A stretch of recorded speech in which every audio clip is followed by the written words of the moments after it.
Is tired of being trapped in her own home. Victoria de la Fuente says it's hard to go outside because people stare at her scars, and she needs plastic surgery.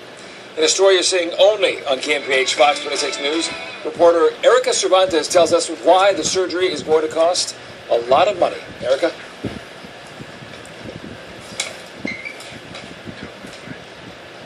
It's been a long ride, but I have my support system. Victoria de la Fuentes' life changed forever almost 3 years ago.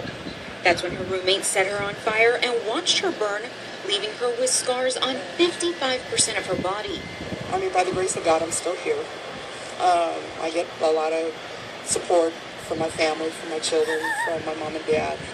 De la Fuente was in the hospital for almost a year, and she had 12 surgeries.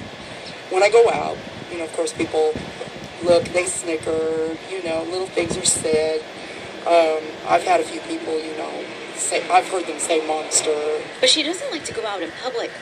She can't go to her grandkids' games, and she can't work.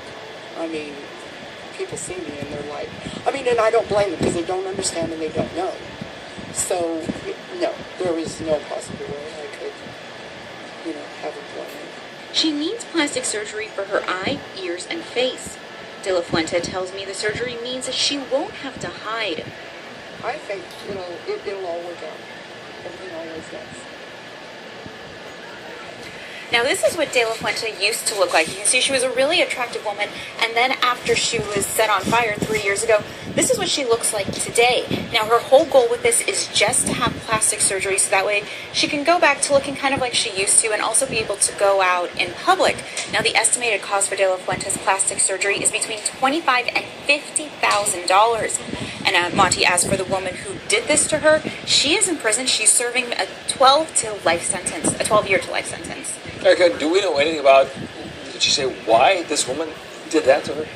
Yeah, De La Fuente and I talked a little bit about that today. She said what happened was the roommate was fighting with her son, and when De La Fuente came out, for some reason the roommate threw a glass of gasoline on her and set her on fire. And it caused so much damage to her body. 55% of her body is covered in scars, but really the plastic surgery would be for her upper body, like we said, her eyes, her face, her ears, just so that way she can feel more comfortable when she goes out in public. There really is no explaining why anyone would do something like that. All right, Erica.